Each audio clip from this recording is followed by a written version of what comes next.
Break के बाद आप सभी का एक बार फिर से स्वागत है। मैं हूं रत्ना और आप देख रहे हैं केकेडी न्यूज। मुद्दे की चर्चा की शुरुआत करते हैं। बता दें, जहां दूसरे चरण के मतदान में बस 2 दिन बाकी हैं और इससे पहले पीएम मोदी की ओर से दिए बयान पर विवाद गहरा गया है। देश की संपत्ति मुस्लिमों में बांटने को लेकर पीएम मोदी के दिए बयान की कांग्रेस समेत तमाम विपक्षी दलों ने आलोचना की है।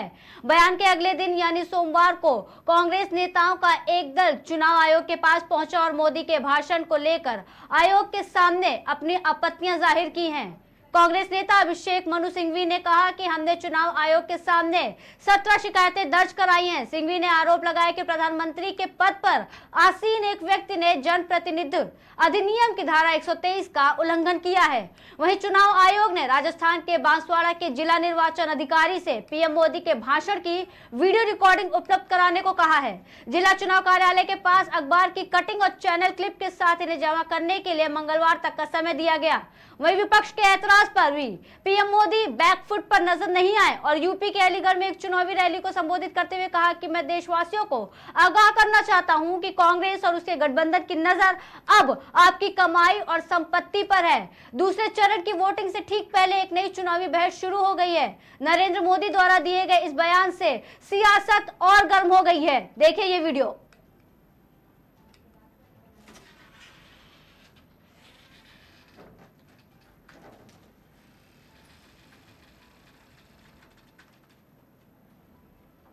इसका मतलब ये संपत्ति इकट्ठी करके किसको बांटेंगे? जिनके ज्यादा बच्चे हैं उनको। पहले जब उनकी सरकार ने कहा था कि देश की संपत्ति पर पहला अधिकार मुसलमानों का है। इसका मतलब ये संपत्ति इकट्ठी करके किसको बांटेंगे? जिनके ज्यादा बच्चे हैं उनको बांटेंगे।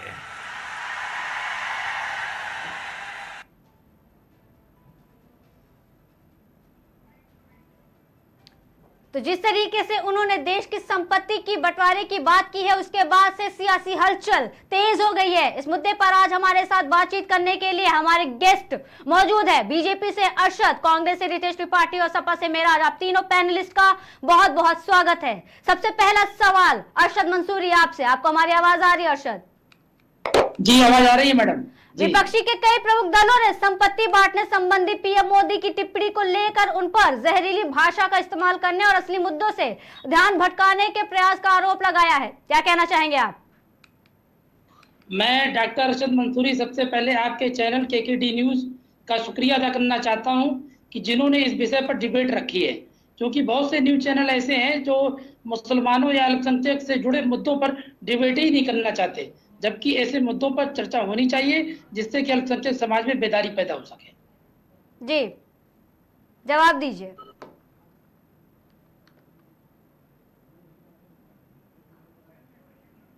अरशद जी, मैं क्वेश्चन रिपीट कर रही हूँ फिर से कि विपक्ष के कई दलों ने संपत्ति बांटने संबंधी पीएम मोदी की टिप्पणी को लेकर उन पर जहरीली भाषा का इस्तेमाल करने और असली मुद्दों से ध्यान भटकाने के प्रयास का आरोप लगाया है। गंभीर आरोप लगाया गया है विपक्ष द्वारा।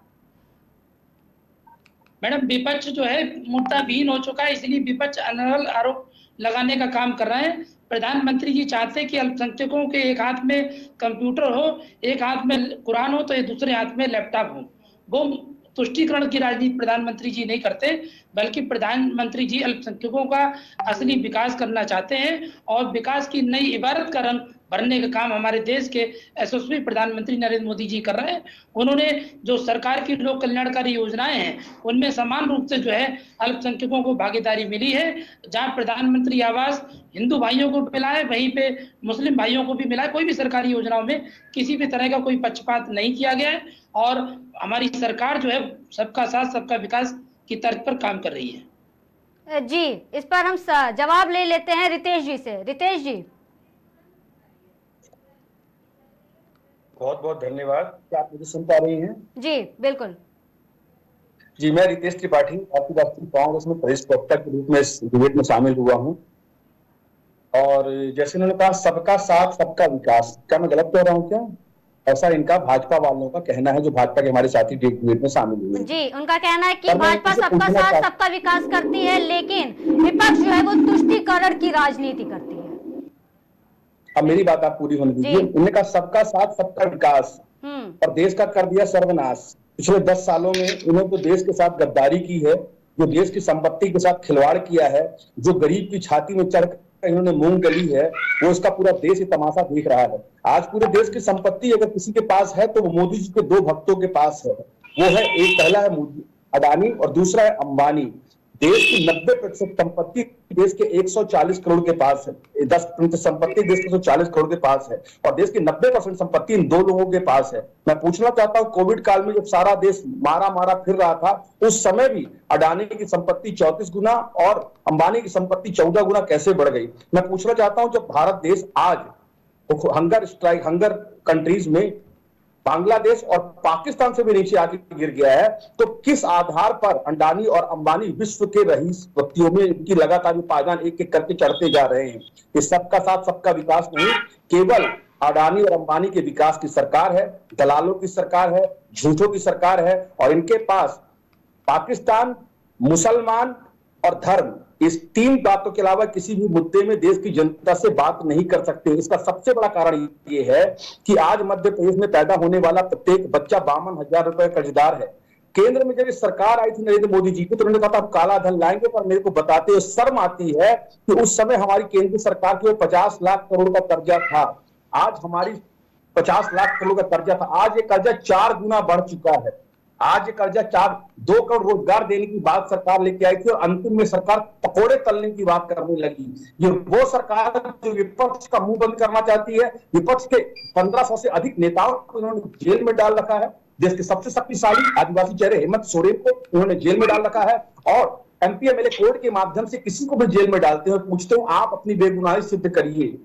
ये मतलब मैं कहना चाहता हूँ कि ये हिटलर भी जब उससे धर्म और जब उससे विकास की बातें की जाती थी, जब उससे मुद्दों पे बात की जाती थी, तो धर्म की अफीम चटाकर अपने देश को गुमराह करता था। और आपने अंतिम में देखा कि जर्मनी का क्या हाल हुआ है। मैं भाजपा के साथी से पूछना चाहता हूं, आपने कहा था किसानों की आय दोगुनी कर देंगे, स्वामीनाथन आयोग की रिपोर्ट को लागू कर देंगे, मनरेगा का देश में पैसा बर्बाद हो रहा है, मनरेगा को हम बंद कर देंगे। आपने कहा था देखिए, आप मुद्दों से मत भटकिए, अल्पसंख्यकों के संबंध में बात करिए ना। लाएंगे 2 करोड़ लाएंगे। असली सर्वनाश जो है कांग्रेस और समाजवादी पार्टी ने किया। सबसे बड़ा नुकसान जो है उत्तर प्रदेश में समाजवादी पार्टी की सरकार ने अल्पसंख्यकों का सबसे बड़ा नुकसान किया है। आपको जानकारी नहीं है इसका मतलब। इलाज करवाने को मजबूर है। कांग्रेस के बनाए हुए संस्थानों में, चाहे IIT हो, चाहे कोई डॉक्टर भाभा इंस्टीट्यूट हो, कोई भी इंस्टीट्यूट हो, आप उन्हीं के दम पर आपकी सरकार टिकी हुई है। अगर आपने कोई काम किया है तो देश की संपत्तियों को बेचने का काम किया है, देश को गिरवी रखने का काम किया है, देश की छवि को धूमिल करने का काम किया है, देश को कर्जदार करने का काम किया है। आज इंफ्रास्ट्रक्चर के नाम पर, खेती के नाम पर, रोजगारी के नाम पर, महिला हत्या के नाम पर आपने देश को मात्र बर्बाद किया। इसके अलावा आपने दूसरा कोई काम नहीं किया। और जब बात आती है विकास की, तो आपके पास मात्र राम राम और राम है। तो मैं पूछता हूं कि क्या हम लोग राम के वंशज नहीं है? आप कहते हैं हम राम को लाए हैं। मैं पूछना चाहता हूं, जो लोग राम को ला सकते हैं, वो मोदी को कब वो विजय माल्या को कब देश में पकड़ के लाएंगे? वो नीरव मोदी को कब देश में पकड़ के लाएंगे? वो पुलवामा के आतंकवादियों को कब देश में पकड़ के लाएंगे? आप सिर्फ झूठ बोल सकते हैं और देश की जनता को गुमराह कर सकते हैं। इसके अलावा आपके पास कोई न तर्क है, सिर्फ आप कुतर्कों के दम पर इस डिबेट में शामिल हुए हैं। और मैं इस बात की भली भांति आपको भरोसा दिलाता हूं कि आने वाले दिनों में जिस तरह उन्होंने लाल कृष्ण आडवाणी जी को घर में बैठा दिया है, उसी तरह नरेंद्र मोदी जी को जनता उनके घर में बैठा देगी। आपने देखा गुजरात में किस तरह खुलेआम नंगा नाच किया गया लोकतंत्र का। आपने देखा चंडीगढ़ में किस तरह खुलेआम लोकतंत्र की धज्जियां उड़ाई गई। वहां पे बैठा हुआ जुडिशियल अफसर कांग्रेस और इंडिया गठबंधन के वोटों को करके फाड़ के फेंकता गया और अंतिम में सुप्रीम कोर्ट की गाइडलाइन में उस चुनाव को रद्द करना पड़ा। देश के लोकतंत्र के साथ ये तमाशा कर रहे हैं। बाबा राव भीमराव के संविधान के साथ गली गली में नंगा नाच किया जा रहा है, गंदा खेल खेला जा रहा है, पर जनता ये सब देख रही है और जनता की मार से कोई बच नहीं पाता है। इस बात को आप याद रखिए। जी मंसूरी जी, आप कुछ कह रहे थे, आप उनके सवालों का जवाब देने की कोशिश कर रहे थे बीच में। जी मैडम, अल्पसंख्यकों का सर्वनाश तो समाजवादी पार्टी की सरकार ने किया है, कांग्रेस पार्टी की सरकार ने किया है। हम आपको जानकारी देना चाहते हैं, उत्तर प्रदेश में जब समाजवादी पार्टी की सरकार थी तो उत्तर प्रदेश राज्य अल्पसंख्यक आयोग में सदस्यों की संख्या 25 से घटाकर 8 करने का काम समाजवादी पार्टी की सरकार ने किया। समाजवादी पार्टी की सरकार ने अल्पसंख्यकों के हक और हुकूक पे डाका डालते हुए अन्य आयोगों में 17 से सदस्यों की संख्या बढ़ाकर 25 कर दी गई। लेकिन मैडम, ये दुर्भाग्य की बात है, उत्तर प्रदेश के अल्पसंख्यकों का एक दुर्भाग्य है कि समाजवादी पार्टी सरकार ने अल्पसंख्यक आयोग में सदस्यों की संख्या 17 से 25 करने की बजाय घटाकर 8 कर दी और उपाध्यक्ष के 2 पदों को समाप्त कर दिया, जबकि समाजवादी पार्टी की सरकार जो है अल्पसंख्यक हितैषी होने का दिखावा करती रही। और असली धोखा जो है अगर अल्पसंख्यक समाज को किसी ने दिया है तो समाजवादी पार्टी की सरकार ने दिया है, कांग्रेस पार्टी की सरकार ने दिया है। ये केवल हमदर्दी तो दिखाते हैं लेकिन अल्पसंख्यकों के लिए कुछ भी नहीं करते हैं। अब हमारी सरकार में हमने अल्पसंख्यक आयोग में हम अपने दर्शकों को ये पत्र भी दिखाना चाहते थे कि हमने ये पत्र लिखकर मांग की है कि उत्तर प्रदेश राज्य अल्पसंख्यक आयोग में सदस्यों की संख्या जो है अन्य आयोगों की भांति समानता और समरसता का व्यवहार करते हुए 25 की जानी चाहिए। हमने इस संदर्भ में कई लोगों को पत्र लिखा है और मुझे उम्मीद है भारतीय जनता पार्टी की सरकार में जो है अल्पसंख्यकों के साथ में समानता और समरसता का व्यवहार होगा, क्योंकि अल्पसंख्यक आयोग जो है अल्पसंख्यक समुदाय से जुड़े हुए जो मुद्दे हैं उन पर सुनवाई करती है। और इन लोगों ने अल्पसंख्यक आयोग को कमजोर किया है समाजवादी पार्टी की सरकार ने।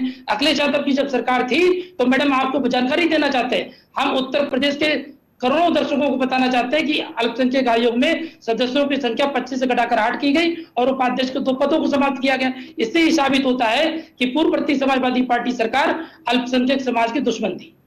जी ठीक है, इसी पर हम अगला सवाल मेराज जी से लेना चाहेंगे जो सपा से हमारे साथ इस वक्त जुड़ चुके हैं। मेराज जी, आपको हमारी आवाज आ रही है? ठीक है, नेटवर्क इशू के चलते मेराज जी जवाब देने में सक्षम नहीं है, लेकिन हम दोबारा से रितेश जी के पास आते हैं कि क्या ये सच नहीं कि कांग्रेस सिर्फ एक स्पेसिफिक कम्युनिटी के बारे में ही सोचती है? वो स्पेसिफिक कम्युनिटी के बारे में कांग्रेस देश के बारे में सोचती है, कांग्रेस युवाओं के बारे में सोचती है, कांग्रेस महिलाओं के बारे में सोचती है, कांग्रेस अखंड भारत की बात करती है, कांग्रेस वसुधैव केवल कांग्रेस सोचती है करती कुछ नहीं है। अल्पसंख्यक समुदाय के बारे में सोचा ही तो है अभी तक। 70 वर्षों में कांग्रेस ने केवल चिंतन किया है, अल्पसंख्यक समुदाय को किया कुछ भी नहीं है। अल्पसंख्यक समुदाय को आगे बढ़ाने का काम कब करेंगे? हम आपसे पूछना चाहते हैं, आपकी 70 वर्षों में सरकार रही, आपने अल्पसंख्यकों की चिंता क्यों नहीं की? आप केवल सोचते ही रहेंगे क्या? अल्पसंख्यकों के बारे में महाराज कुछ करने का भी काम करिए, अल्पसंख्यक समाज को आगे बढ़ाने का काम करिए। हमारा अल्पसंख्यक समाज दिन पे दिन पीछे होता चला जा रहा है, इसकी चिंता कौन करेगा? अल्पसंख्यक समाज की सोच क्यों नहीं ली आपने? आप केवल अल्पसंख्यक समाज के बारे में सोचते हैं, करते कुछ नहीं है। करने की भी कब आप सोचेंगे, इसके बारे में हम जानना चाहते हैं आपसे कि अल्पसंख्यक समुदाय को कब आगे बढ़ाने की बात आप करेंगे? रितेश जी। हाँ रितेश जी, आपके अपोनेंट ने आपसे काफी सारे सवाल किए हैं, उसका जवाब दीजिए। मैं अभी ऑफलाइन हो गया था, नेटवर्क प्रॉब्लम है यहाँ पर। अभी आपको मेरी आवाज आ रही है क्या? बिल्कुल आ रही है और हम आपको अच्छे से सुन पा रहे हैं। आप फिर से ऑफलाइन हो, उससे पहले ऑनलाइन होकर आप जवाब दे दीजिए।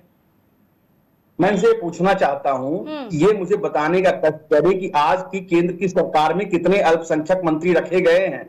मध्य प्रदेश और उत्तर प्रदेश में भारतीय जनता पार्टी की सरकार है, मुझे बताने का कष्ट करे कितने मुख्तार अब्बास नकवी जैसे दिग्गज नेता जो भाजपा के लिए दिन रात जिन्होंने एक किया है, शहनवाज हुसैन जैसे वरिष्ठ भारतीय जनता पार्टी के नेताओं को आज किस लूप लाइन में डाल दिया गया है।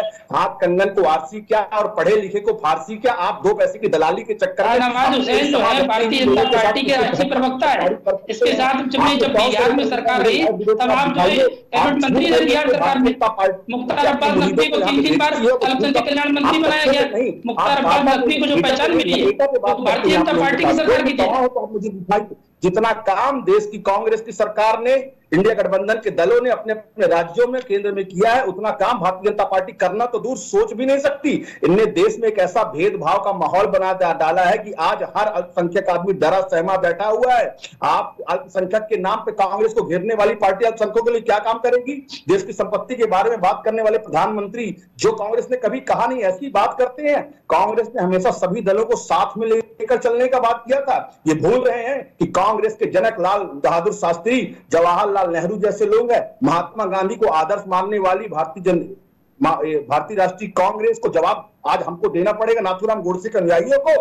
आप कट्टर हिंदुत्ववाद की बात करते हैं, धर्मांधता की बात करते हैं। मैं आपसे पूछना चाहता हूं कि कांग्रेस की सरकार आई, कितने अल्पसंख्यक समाज के लोगों को पद्मश्री मिला है? कितने अल्पसंख्यक समाज के लोगों को पद्म भूषण मिला है? आप बताइए ना। हमारी भारतीय जनता पार्टी की सरकार ने अल्पसंख्यक समाज को सबसे ज्यादा पद्मश्री अवार्ड देने का काम किया है। आपने अल्पसंख्यकों को सम्मान नहीं दिया, आपने केवल अल्पसंख्यकों की पूरी चिंता करने का काम किया है। अल्पसंख्यक समुदाय को सही मायनों में आगे बढ़ाने का काम मोदी सरकार कर रही है।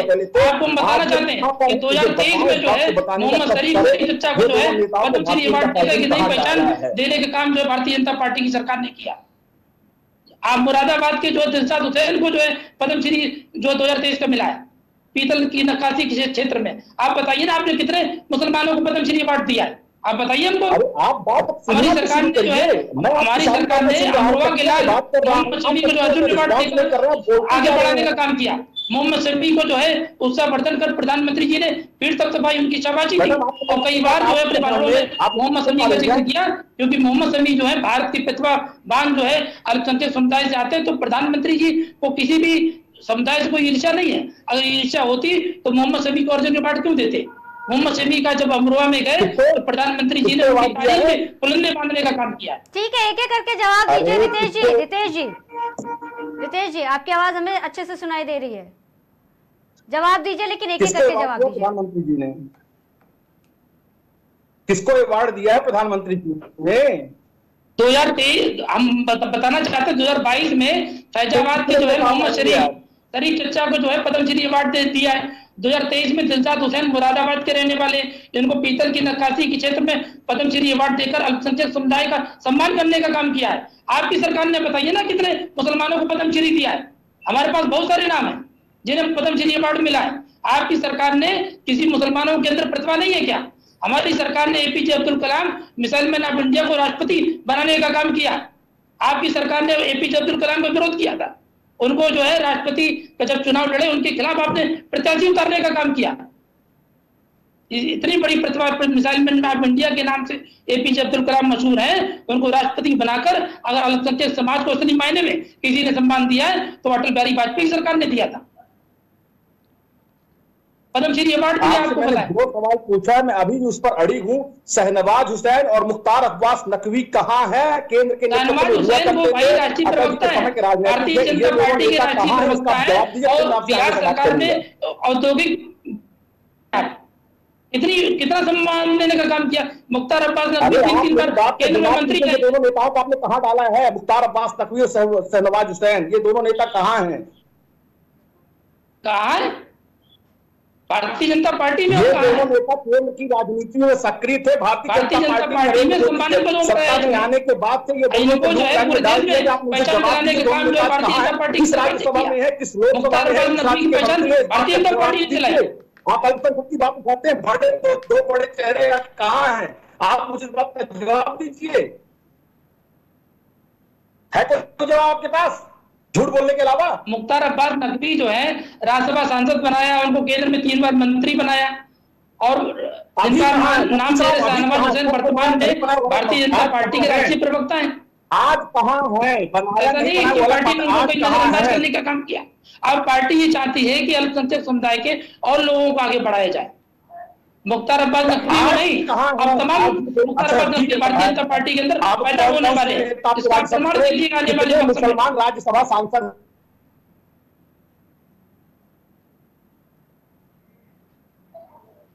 ठीक है रितेश जी, आपकी आवाज थोड़ा, आपका नेटवर्क कुछ इश्यू कर रहा है, आपकी आवाज हमें पहुंच नहीं पा रही है। रितेश जी मेरी आवाज जी,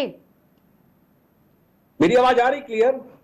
जी क्लियर है, जवाब दीजिए।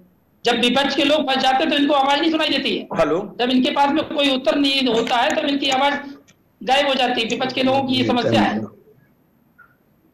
अरे आपके स्ट्रॉन्ग ओपोनेंट बैठे हैं, कांग्रेस पार्टी से बैठे, वो आपके सारे सवालों का जवाब देंगे। आप थोड़ा धैर्य रखिए, उनका नेटवर्क इशू कर रहा है।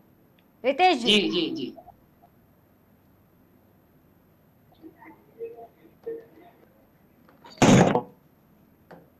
रितेश जी, आपका नेटवर्क सही हो गया तो हम आगे का सवाल लें आपसे।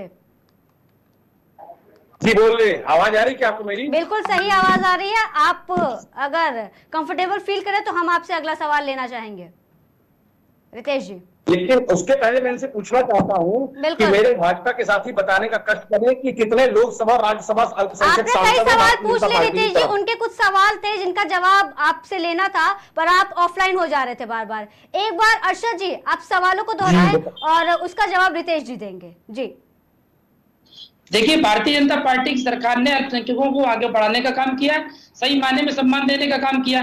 कई हमारे अल्पसंख्यक समुदाय के प्रतिभावान लोग हैं जिनको पद्मश्री अवार्ड मिला। एपीजे अब्दुल कलाम को राष्ट्रपति बनाने का काम अटल बिहारी वाजपेयी ने किया, जबकि कांग्रेस की सरकार ने अटल बिहारी वाजपेयी ने जब एपीजे अब्दुल कलाम को राष्ट्रपति का उम्मीदवार बनाया तो इन्होंने एपीजे अब्दुल कलाम का विरोध किया और एपीजे अब्दुल कलाम के खिलाफ उम्मीदवार उतारा। इससे ये साबित होता है कि ये अल्पसंख्यक समुदाय के लोगों को चाहते नहीं है, केवल इनकी कोरी चिंता करने का काम करते हैं। अगर अल्पसंख्यक समुदाय की इनको चिंता होती तो आज हमारा अल्पसंख्यक समुदाय दिन पे दिन पिछड़ता नहीं चला जाता। आप देखिए, जब हमारा देश आजाद हुआ था तो 37% मुसलमान सरकारी नौकरियों में थे, आज 1% मुसलमान भी सरकारी नौकरियों में नहीं है। क्यों? क्योंकि इन्होंने जो है अल्पसंख्यक समुदाय को आगे बढ़ाने का काम नहीं किया है। ये नहीं चाहते कि अल्पसंख्यक समुदाय अपने पैरों पर खड़ा हो, जागरूक हो। इन्होंने शिक्षा से वंचित रखा, इन्होंने शिक्षा हम लोगों को शिक्षित नहीं होने दिया। ठीक है रितेश जी, ठीक है अर्षद जी, रितेश जी को भी मौका दे दें कांग्रेस पार्टी। ठीक है अर्षद जी, रितेश जी आपको हमारी आवाज आ रही है? रितेश त्रिपाठी जी आपको हमारी आवाज आ रही है? मैडम, इनके पास कोई उत्तर नहीं है इसलिए इनकी आवाज चली जाती है। अगर इनके पास उत्तर होता तो ये जरूर। रितेश जी वापस आ गए हैं। रितेश जी आपको हमारी आवाज आ रही है? जी आ रही, बोले। जी रितेश जी, सवाल क्या है? अर्षद जी आप सवाल पूछिए, इससे पहले उनका नेटवर्क फिर से डिस्कनेक्ट हो जाए, प्रॉब्लम हो जाए, उससे पहले आप उनके सवालों का जवाब ले लीजिए। आप ये बोले, आप ये जाएंगे अंतिम में, आप नेटवर्क नहीं जाएगा, बताइए, आप मुझे बोलिए। अर्षद जी अपना सवाल पूछिए। मैडम, हमने ये बताया कि अल्पसंख्यक समुदाय को असली सम्मान देने का काम भारतीय जनता पार्टी की सरकार ने किया। कई प्रतिभावान लोगों को पद्मश्री अवार्ड देकर आगे बढ़ाया। एपीजे अब्दुल कलाम जो मिसाइल मैन ऑफ इंडिया हैं, उनको जो है राष्ट्रपति बनाने का काम अटल बिहारी वाजपेयी सरकार ने किया, जबकि कांग्रेस पार्टी ने अटल बिहारी वाजपेयी के निर्णय के खिलाफ एपीजे अब्दुल कलाम के खिलाफ जो है उम्मीदवार उतारा। वो नहीं चाहते थे कि एपीजे अब्दुल कलाम देश के राष्ट्रपति बने, इसीलिए उन्होंने राष्ट्रपति चुनाव में उम्मीदवार उतारने का काम किया। जबकि एपीजे अब्दुल कलाम ऐसे प्रतिभाशाली व्यक्ति थे, राजनीतिक व्यक्ति थे, उनके खिलाफ उन्हें तो निर्विरोध राष्ट्रपति चुनना चाहिए था, लेकिन इन्होंने एपीजे अब्दुल कलाम के राष्ट्रपति चयन में भी अड़ंगा डालने का काम कांग्रेस पार्टी की सरकार ने किया। मैडम, जब हमारा देश आजाद हुआ था तब 37% मुसलमान सरकारी नौकरियों में थे, लेकिन आज की डेट यह है कि 1% मुसलमान केवल सरकारी नौकरियों में है। क्यों? क्योंकि कांग्रेस पार्टी की सरकार ने अल्पसंख्यक समुदाय को नकारने का काम किया, इनको पीछे धकेलने का काम कांग्रेस पार्टी की सरकार ने किया। ये नहीं चाहते कि अल्पसंख्यक समुदाय के लोग शिक्षित हों, सरकारी नौकरियों में भागीदारी हो, सरकार में भागीदारी देने का काम लोगों ने नहीं किया, बल्कि दिन पे दिन अल्पसंख्यक समुदाय पीछे होता चला गया। इसकी जिम्मेदार कांग्रेस पार्टी की सरकार रही है। जी रितेश जी, आरोप तो ये भी लगता है कि जो बहुसंख्यक है उनका पैसा लूटकर जो है वो माइनॉरिटीज में बांटना चाहती है कांग्रेस। मैं इनको बताना चाहता हूं कि ना मध्य प्रदेश में, ना ही शायद एक व्यक्ति को हो सकता है, वैसे मैं श्योर भी नहीं होगा, ना ही उत्तर प्रदेश में और ना ही सेंटर में भारतीय जनता पार्टी किसी भी अल्पसंख्यक समाज के, खास तौर से मुस्लिम समुदाय के किसी भी व्यक्ति को टिकट तक देना पसंद नहीं करती है। संसद और लोकसभा में भेजना तो बहुत दूर की बात है, घूम फिर के अब्दुल कलाम पे आ जाते हैं। मैं बताना चाहता हूँ कि अब्दुल कलाम अरे भाई, देश का सर्वोच्च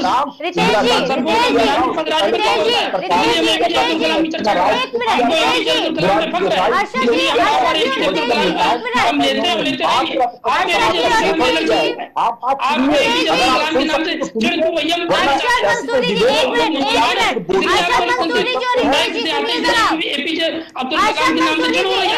अर्षद जी, हमें सब बात अर्षद जी, अरे आप आपस में क्यों एक करके अपने पॉइंट रखते हैं? अर्षद जी, अरे अर्षद जी आप नॉन स्टॉप बोल रहे, एक मिनट सुनिए तो, एक मिनट सुनिए। अर्षद जी आपको मेरी आवाज आ रही है? अर्षद जी आपको मेरी आवाज आ रही है? अर्षद जी आपको मेरी आवाज सुनाई दे रही है तो प्लीज थोड़ी देर के लिए।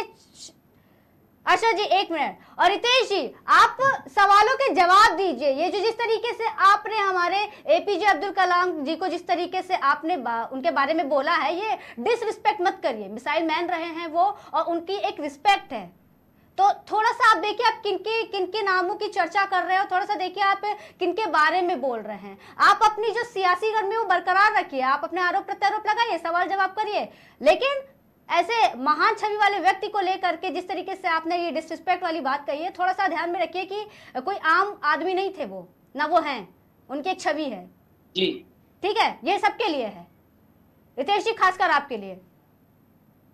ठीक है रितेश जी, आप जवाब दे रहे थे, आप जारी रखिए। ठीक है ठीक है, नहीं ठीक है ठीक है, ऐसी कौन सी बात की?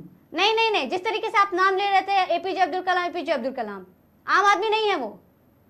फिलहाल आप अरशद जी के सवालों का जवाब दीजिए, और बीच में अगर रितेश जी बीच में अगर एंकर कुछ बोलती है तो थोड़ा उसको सुनने के लिए भी थोड़ा सा धैर्य रखिए, हैव सम पेशेंस रितेश जी।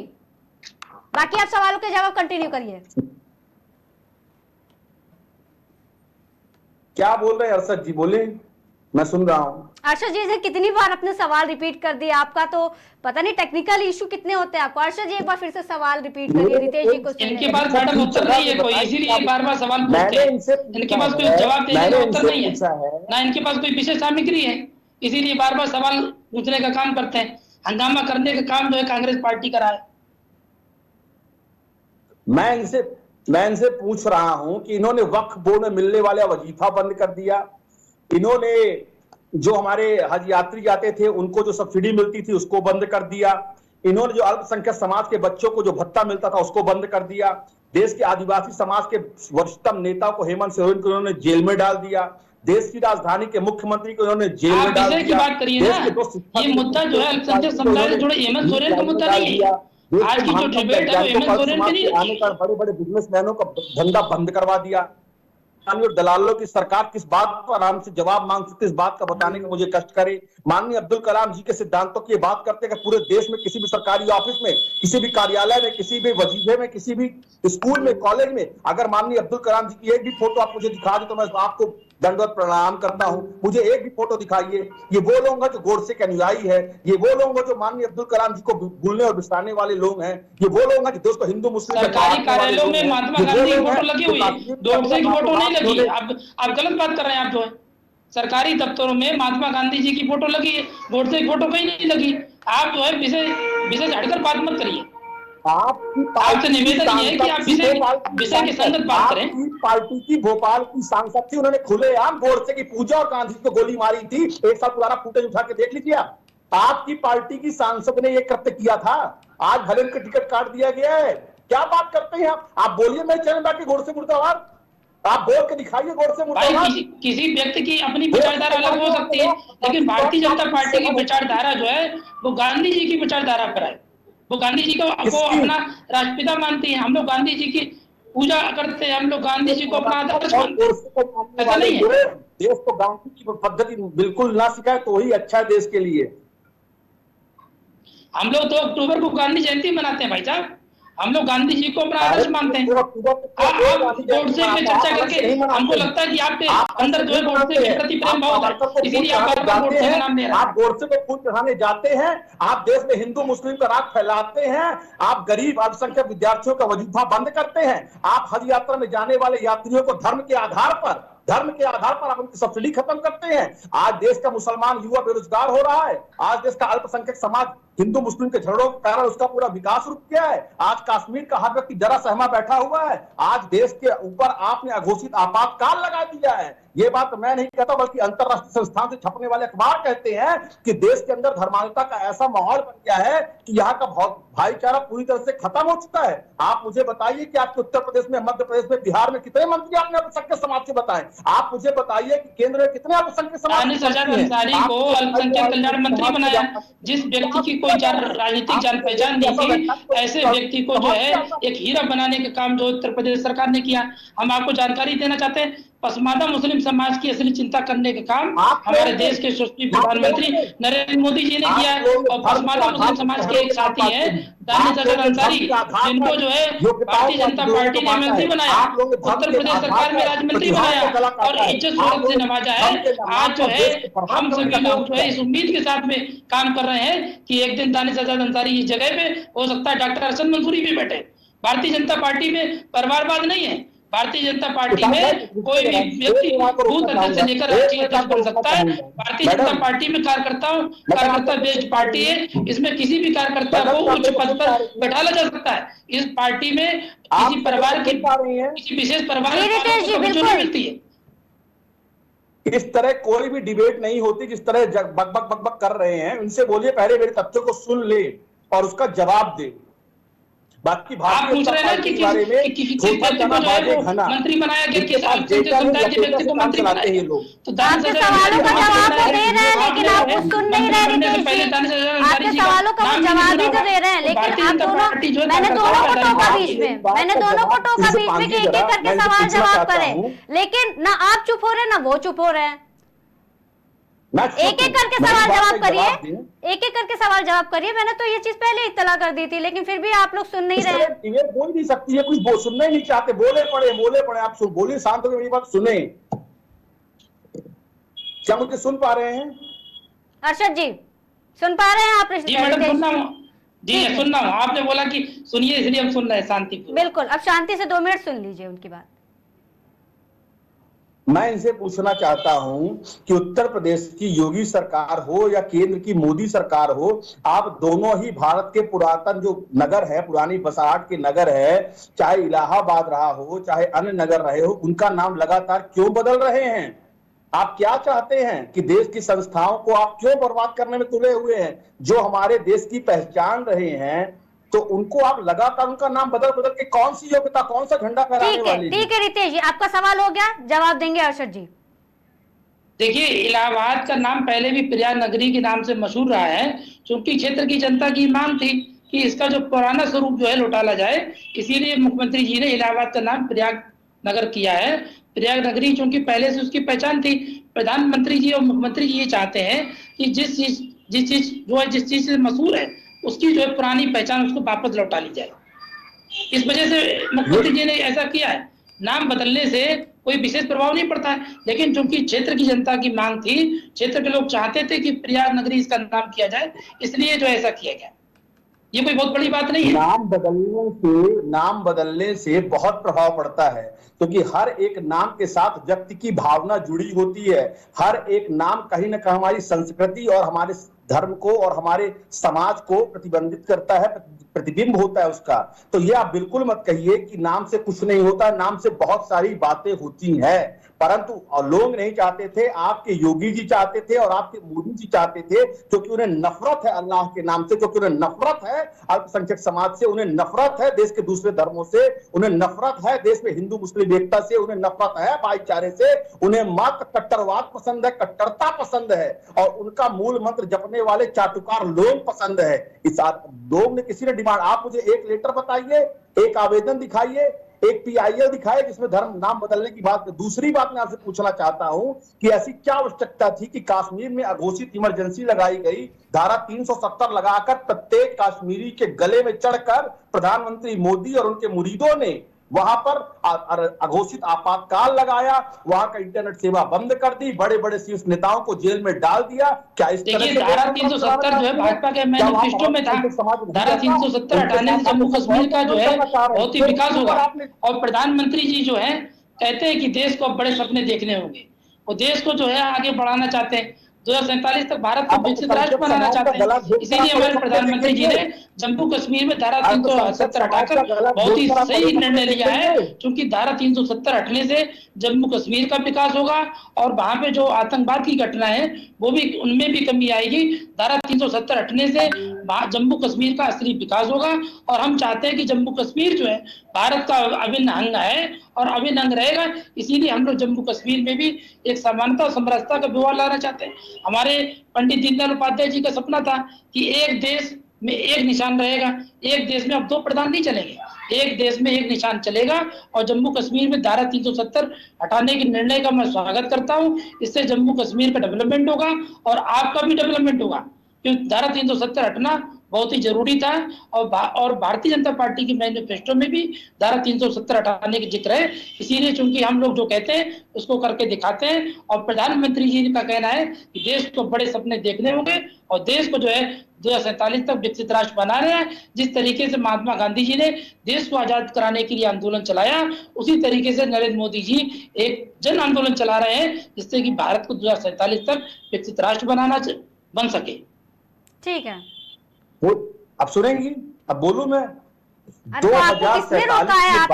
आपकी डिबेट मुझसे नहीं हो रही है, आपकी डिबेट मुझसे नहीं हो रही है, सबको बराबर मौका दिया जा रहा है। इनका चेहरा मेरे को दिख नहीं रहा तो मैं तो आपसी से बात करूंगा।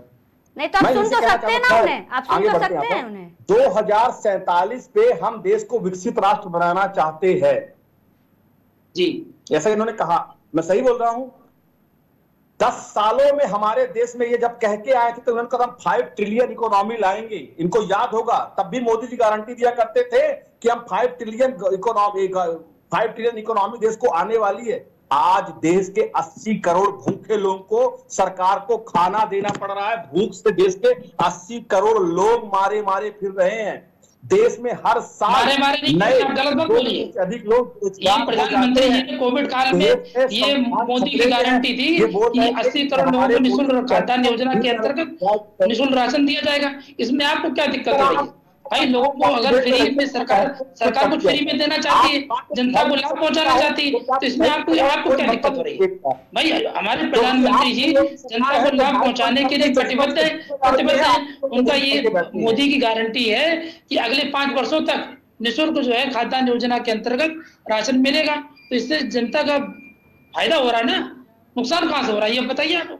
हाँ, भूखे पेटों में खाना देकर आप जनता का फायदा करवा रहे हैं क्योंकि आप देश का बहुत बड़ी ग्रोथ कर रहे हैं। जिस देश में लोग को खाने को नहीं पूछ रहा है उस देश में आप जीडीपी की बात कर रहे हैं। आज हंगर कंट्रीज में हम बांग्लादेश और पाकिस्तान से नीचे हैं या नहीं, मैं आपसे पूछता हूं। आज पर कैपिटा इनकम में हमारा स्थान नेपाल और बांग्लादेश से नीचे है कि नहीं, मैं आपसे पूछता हूं। आज भारतीय मुद्रा चीन के अमेरिका के सामने धरातल पे जाके रुका है कि नहीं, पूछो, मैं आपसे पूछता हूं। आप उस देश के प्रधानमंत्री के बारे में बात करें जिस देश के प्रधानमंत्री ने कहा था जैसे जैसे रुपये का स्तर गिरता है वैसे प्रधानमंत्री पद का सम्मान गिरता है। तो मैं प्रधानमंत्री नरेंद्र मोदी और उनके मुरीदों से पूछना चाहता हूं कि आज भारतीय प्रधानमंत्री का सम्मान किस रसातल पर जाके घुस गया है। आप वो लोग हैं जो आप कुछ और बोले थे और कुछ बोल के कुछ और आए थे और आज देश की जनता को आपके कारण मात्र महंगाई देखिए, आपको जानकारी देना चाहते हैं कि देश की अर्थव्यवस्था दिन पे दिन बढ़ रही है। 2014 से पहले जब कांग्रेस पार्टी की सरकार थी तो भारत जो है विश्व की 11वीं सबसे बड़ी अर्थव्यवस्था था। लेकिन 2014 के बाद में जब प्रधानमंत्री नरेंद्र मोदी जी का कार्यकाल आया तो भारत जो है विश्व की 5वीं सबसे बड़ी अर्थव्यवस्था बना है। और ये मोदी जी की गारंटी है। अगर मोदी जी जो है तीसरी बार प्रधानमंत्री बनकर आते हैं, ये मोदी की गारंटी है, भारत विश्व की तीसरी सबसे बड़ी अर्थव्यवस्था बनेगा। और वो दिन दूर नहीं, भारत विश्व गुरु बनेगा और विश्व नेतृत्व करने का काम जो है देश करेगा। ये हमारे लिए गौरवान्वित का क्षण होगा। G20 का नेतृत्व जो है प्रधानमंत्री नरेंद्र मोदी जी ने किया। ये बहुत ही ऐतिहासिक पल है, गौरवशाली पल है, जिनपे आपको जो है एक गौरव की अनुभूति होनी चाहिए, आपको हर्ष की अनुभूति होनी चाहिए। लेकिन हमारे विपक्ष के साथी है, कभी मुस्कुराते नहीं है, कभी उनको गर्व की अनुभूति नहीं होती है कि भारत देश जो है नए आयाम स्थापित कर रहा है। भारत देश प्रधानमंत्री नरेंद्र मोदी के नेतृत्व में एक नए झंडे गाड़ने का काम कर रहा है। बहुत दूर नहीं तो भारत विश्व की सबसे बड़ी अर्थव्यवस्था बनेगा। भारत जो है विश्व गुरु बनेगा और भारत टक्कर देने का काम करेगा। और मुझे खुशी होगी तो भारत विश्व की सबसे बड़ी अर्थव्यवस्था बनेगा। आप मुस्कुरा रहे हैं क्योंकि भारत की जो दुर्दशा भारत देख रहा है उसमें आपको हंसी आ रही है, इसलिए आप चाहते हैं कि मुस्कुराइए। जी, मोदी जी लोगों के चेहरे में मुस्कुराहट लाना चाहते हैं, लोगों के चेहरे में खुशी लाना चाहते हैं। इसीलिए वो 140 करोड़ लोगों को अपना परिवार मानने का काम करते हैं। वो आपको भी अपना परिवार मानते हैं। आप भले ही मोदी जी को गालियां दीजिए, लेकिन हम लोग जो है जनता के चेहरे में मुस्कान लाना है, ये भारतीय जनता पार्टी के देवतुल्य कार्यकर्ताओं का फर्ज है। जब कोरोना काल में आपने देखा होगा समाजवादी पार्टी को, कांग्रेस पार्टी को, भारतीय जनता पार्टी के कार्यकर्ताओं ने लोगों की सेवा करने का काम किया, लोगों को राशन पहुंचाने का काम किया, लोगों की मदद करने का काम किया। और जो संकट में साथ होता है बड़ी सच्चा साथी होता है। हम लोग जनता के असली साथी हैं, जनता के सुख दुख में भागीदार होते हैं, जनता के सुख दुख में भागीदार होते हैं। आप लोगों को जनता सुख दुख से मतलब नहीं। आप लोग कभी चुनाव में सामने आते हैं, चुनाव में शुरू होता है तो चुनावी मेंढकों की तरह आप करने का काम करते हैं, लेकिन भारतीय जनता पार्टी के घंटे काम करने का काम करते हैं। ठीक है अर्षद जी और रितेश जी, ठीक है, बहुत बहुत शुक्रिया आप दोनों का हमारे साथ मुद्दे की चर्चा में जुड़ने के लिए। काफी सवाल जवाब है, फिर कभी फुर्सत से इन सवाल जवाबों को हम सुनेंगे और जानेंगे। वहीं बता दें कि हिंदू मुसलमान को लेकर सियासत की जा रही है, ऐसा विपक्ष बार बार सरकार पर हमला बोल रही है। वहीं पीएम ने कहा कि बहुसंख्यकों का पैसा लूटकर अल्पसंख्यकों में बांटना चाहती है कांग्रेस, जिससे सियासत गर्म हो गई है। बता दें कि बीजेपी सबका साथ सबका विकास करती है, वहीं विपक्ष पर यह आरोप है कि वो सिर्फ एक स्पेसिफिक कम्युनिटी के साथ ही रहती है और उसका विकास करती है। वहीं विपक्ष का भी ये आरोप है कि 102 सीटों पर पहले चरण के मतदान के पिछड़ने पर बीजेपी ने ये रास्ता अपनाया है, जहां पर पीएम का जो ये बयान है उसके बाद से कांग्रेस ने चुनाव आयोग से इसकी शिकायत भी की और कार्रवाई की मांग की है। बता दें कि कांग्रेस के मैनिफेस्टो में हिंदू मुसलमान या किसी भी जाति को लेकर कोई बात मेंशन नहीं होने की बात की है, लेकिन बीजेपी के मैनिफेस्टो में सिर्फ हिंदू मुस्लिम की बात का जिक्र करना और उस पर ही वोट मांगने को लेकर के विपक्ष ने आरोप लगाया है, जिस पर वोट मांगा जा रहा है, ऐसा विपक्ष का कहना है। तो एक तरफ कांग्रेस की ओर से सवाल उठाए जा रहे हैं, तो वहीं बीजेपी की ओर से भी पलटवार जारी है। बीजेपी की ओर से कहा गया है कि प्रधानमंत्री ने जो कुछ भी कहा वो सच बोला है और देशवासियों से जुड़ी हकीकत भी है। प्रधानमंत्री ने कांग्रेस का सच कह दिया, जो अब विपक्ष को सहन नहीं हो रहा है। तुष्टीकरण कांग्रेस की संस्कृति रही है। चुनावी जानकारों का भी कहना है कि पहले चरण में जहां किसी मुद्दे को कोई भी शोर नहीं सुनाई पड़ी, वहीं दूसरे चरण से पहले पीएम मोदी ने विपक्ष को हिंदुत्व की पिच पर खेलने को मजबूर किया है। बता दें कि पूर्व प्रधानमंत्री मनमोहन सिंह के 18 साल पुराने बयान को लेकर भी आज सवाल खड़े किए जा रहे हैं। विपक्ष के कई नेता भले ही इस बात को कह रहे हैं कि बीजेपी पहले चरण में पिछड़ रही है, इसलिए ये मुद्दा लाया गया, इस दावे को भी कुछ चुनावी जानकारी खारिज कर रहे हैं। उनकी ओर से कहा गया कि अभी चुनाव की शुरुआत है और ऐसा भी हो सकता है कि बीजेपी की रणनीति के आगे विपक्ष हिंदुत्व के पिच पर आने को मजबूर हो जाए। 26 अप्रैल को दूसरे चरण का मतदान है, लेकिन एक बात यह तय हो गई है कि एनडीए और इंडिया गठबंधन दोनों की ओर से ये मुद्दा बना रहेगा। फिलहाल के लिए दीजिए इजाजत, देखते रहिए केकेडी न्यूज।